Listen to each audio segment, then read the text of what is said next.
자연에서의 밤하늘은 신비로운 반짝임을 뽐내고 긴 침묵을 깨는 벅찬 아름다움을 동반합니다. 행복한 눈웃음으로 동장군의 위세에도 저절로 행복이 스며드는 좋은 하루가 되시길 바라고 원합니다.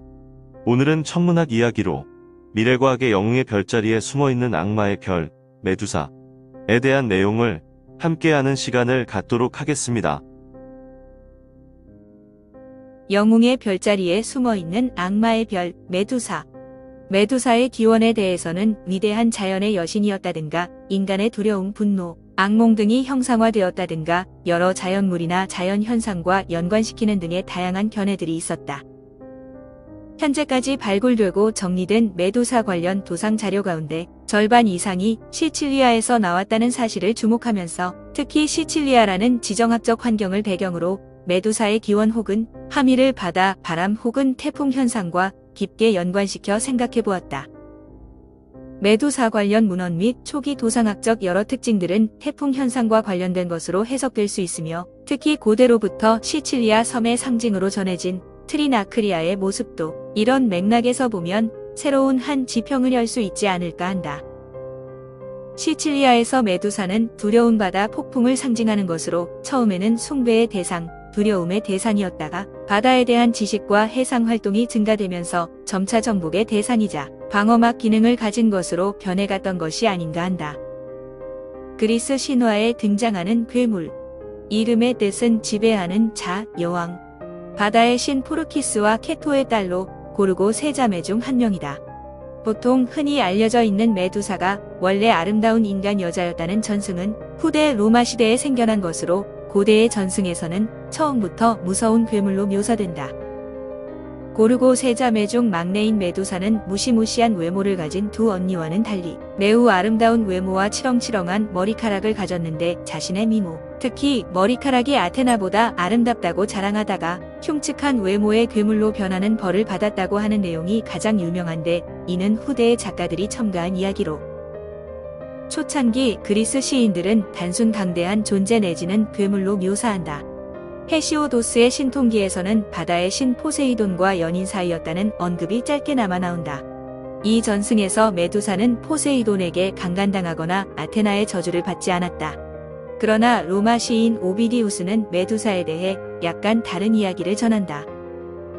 오비디우스에 따르면 메두사는 인간의 범주를 넘어설 정도로 관능적인 미녀였는데 특히 머리카락이 아주 매혹적이었으며 미네르바 여신을 섬기는 신전의 무녀였다. 그런데 그녀의 아름다움과 새끼에 취한 넵투누스가 그녀를 강간했다고 한다. 이것이 처녀신인 아테나에게는 엄청난 신성 모독이었지만 강대한 힘을 가진 포세이돈에겐 반기를 들 수 없어 아테나는 메두사에게 저주를 내렸는데 결국 그녀는 마주치는 순간 돌이 돼버리는 눈 뱀 머리를 가진 괴물이 된다. 다만 이 전승은 오비디우스의 변신에서 처음 나온 이야기로 오비디우스 이전의 고대 전승에서 메두사의 강간 괴물화 이야기는 존재하지 않는다고 한다. 저주를 받은 후에는 아무도 못 오는 곳으로 언니들과 같이 은둔하지만 결국 영웅 페르세우스에게 목이 잘려 죽었다. 메두사의 목에서 흘러나온 피가 바다에 떨어지자 거품이 일고 그 거품에서 페가수스와 크리사우르가 나왔다고 한다. 이는 포세이돈이 본래 지진과 말의 신이었던 점을 감안하면 메두사와 포세이돈 간의 성관계가 있었다는 전승과 함께 페가수스가 포세이돈의 지배하에 있는 이유가 설명이 될 것이다. 페르세우스가 메두사를 퇴치하러 갈 때 신들이 자기 물건을 그냥 빌려준 것을 보면 메두사를 미워하는 이들은 아주 많았던 듯하다. 신인 헤르메스와 아테나 그리고 여러 신들이 검과 방패, 가방, 모자, 신발을 제공했다. 이 각각의 아이템들은 모두 특수한 능력이 부여된 장비였으며 페르세우스가 무서운 메두사를 거꾸러뜨리는 데 결정적인 도움을 주었다. 페가수스는 단순히 포세이돈의 아이라는 이야기 말고도 메두사의 환생으로서 나중에 포세이돈이 안전하게 별자리로 만들어 주었다는 이야기도 있다. 이후 메두사의 목은 아테나에게 바쳐져 아이기스에 장식된다. 이 전승에 따라 고대 그리스의 방패 유물 중에는 메두사의 머리가 구조로 새겨진 것이 많이 있다. 메두사의 머리는 아테나의 아이기스에 붙어있는 것 외에도 종종 신전 등에 장식되곤 했다. 그 이름의 의미가 보호자인 것을 보면 처음에는 건물이나 개인을 보호하는 부적의 의미로 시작했을 가능성도 있다. 즉 잘린 머리에서 시작해서 그 귀중한 머리를 구해오는 페르세우스의 이야기가 생기고 다시 고르고 자매들의 설정이 붙었다는 것. 물론 이는 오늘날에는 직접적인 증거가 남지 않은 시대의 일이므로 순전히 이름을 바탕으로 한 추측에 불과하다. 참고로 메두사가 원래 여신이었다는 설의 근거 중에도 메두사의 이름을 보호자가 아닌 지배자 혹은 여왕이라고 해석하는 데서 온 추측도 있다. 후대에 내려오면 메두사의 머리 장식이 더욱 단순화되어 푸른 눈 모양으로만 남게 된다. 대략 그리스인들이 그리스도교를 받아들인 이후인 6세기경부터 이런 모습이 나타나기 시작하는데, 유리를 긴 막대 모양으로 뽑아내고 이것을 적절하게 사람 얼굴 모습으로 만든 다음 유리가 아직 연할 때 칼로 썰어서 대량으로 만들던 메두사 부적이 우상 숭배의 부정적인 교회의 지시와 제작 공정의 단순화를 이유로 더욱 더 단순화된 것이다. 이것이 현재 그리스와 터키에 널리 퍼져 있는 청색 유리로 만든 부적인 악마의 눈의 원형이다. 나중에 튀르크인들도 이 풍습을 받아들여 오늘날에는 터키의 상징처럼 되어 있지만 원래는 그리스에서 온 풍습이다. 그리스 신화에는 많은 영웅들이 등장한다. 아킬레우스에서 헤라클레스까지 이름만 대면 알만한 영웅들이 많다. 페르세우스도 그중 한 명이지만 앞에 두 영웅에 비하면 그렇게 유명하지는 않다. 사실 페르세우스라는 이름보다는 그가 물리친 빌런의 이름이 더 유명하다. 그 빌런의 이름은 메두사이다. 메두사는 머리카락이 실뱀인 괴물로 사람들이 그 얼굴을 보기만 해도 돌로 변해버린다 한다. 그리스 신화를 읽지 않은 사람들도 메두사의 이름은 대부분 알고 있다. 최강 빌런답게 메두사는 영웅의 별자리에 숨어서 여전히 자신의 존재감을 뽐내고 있다 한다. 악마의 별, 알골. 페르세우스는 제우스와 인간 사이에 태어난 반신 영웅이다. 페르세우스라는 이름도 제우스의 아들이란 뜻을 가지고 있다. 페르세우스는 어머니가 세리포스 섬의 플리텍테스 왕과 강제로 결혼하는 것을 막기 위해 메두사의 머리를 가져오겠다고 말한다. 막상 큰 소리는 쳤지만 메두사를 보기만 해도 돌로 변해버리기 때문에 페르세우스도 고민에 빠졌다. 하지만 이때 신들이 제공한 방패, 칼, 하늘을 나는 신발과 투명 투구 등의 각종 아이템 덕분에 페르세우스는 손쉽게 메두사의 목을 벨 수 있었다. 극강의 공포감을 주었던 메두사의 소문에 비하면 그 최후는 다소 허무하다. 하지만 메두사는 영웅의 별자리에 숨어서 여전히 그 존재감을 뽐내고 있다. 페르세우스 자리에서 베타별인 알골이 바로 메두사의 머리이다. 알골이라는 이름도 악마의 머리에서 따왔다. 사람들은 예로부터 알골을 우프에서 가장 불길한 악마의 별이라고 믿어왔다. 왜 그렇게 여겼을까? 그건 알골의 밝기가 변하는 변광성이기 때문이다.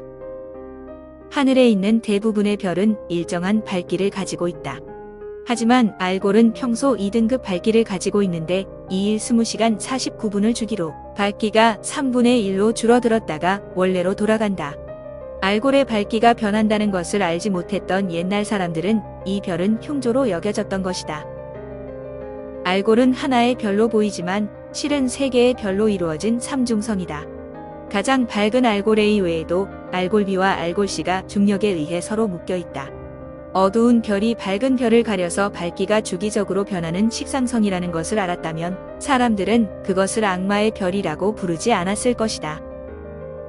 너의 이름은? 페르세우스뿐만 아니라 칠흑같이 어두운 밤하늘을 무대로 고대 그리스인들은 상상의 나래를 펼쳤다. 신화와 점성술, 천문학이 아직 혼재한 상태에서 그리스 사람들은 하늘을 신이나 영웅들의 이야기로 가득 채웠다. 고대 이집트와 그리스에서 시작된 이야기는 로마와 중동 지역에 이르기까지 다양한 지역의 문화를 흡수하며 하늘의 생명력을 불어넣었다. 이렇게 문학적 상상력이 가미된 학문이 천문학인 셈이다. 북반구에서 맨눈으로 볼 수 있는 별은 3000개 정도 되는데 그 중에서 밝기가 밝은 1000여 개 정도의 별이 고유한 이름을 가지고 있다. 망원경이 발명되어 새로운 천체가 계속 발견되자 천체를 표시하는 공식적인 체계나 카탈로그가 생겼다.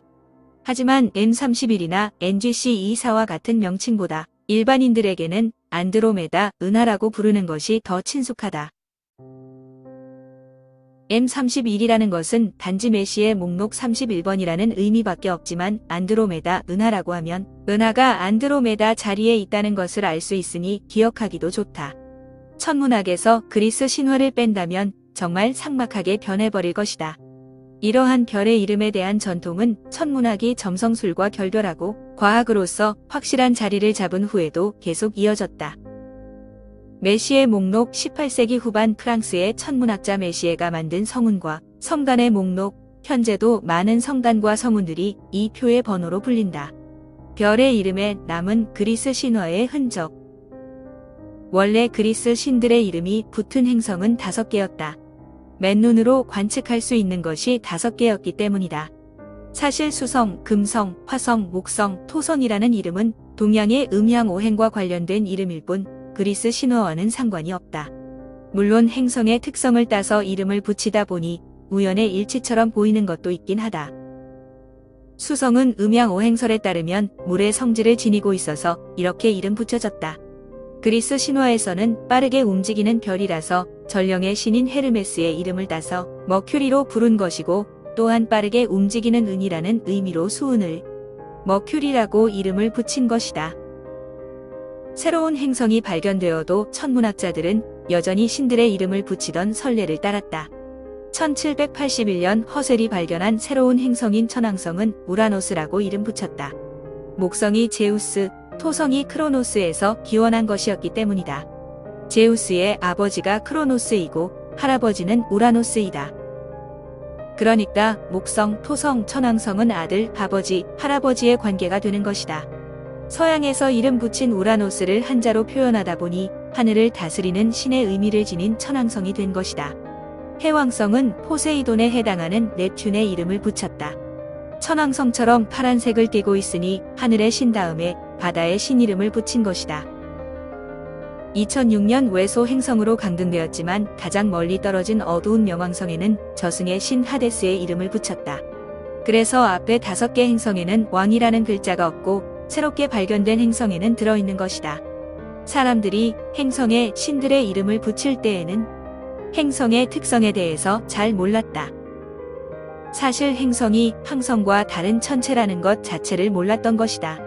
단지 모두 같은 별이지만 제자리에 있지 않고 돌아다닌다고 해서 떠돌이별이라는 의미로 행성이라고 부른 것뿐이다. 하지만 행성에 신들의 이름을 붙여놓고 나니 탁월한 선정이었던 경우도 있는데 바로 목성이다. 목성은 행성 중 가장 덩치가 크다. 올림포스 최고신인 제우스의 이름을 목성에 붙인 것은 탁월한 선택이었다. 별의 이름을 잘 붙여 출세한 사람도 있다.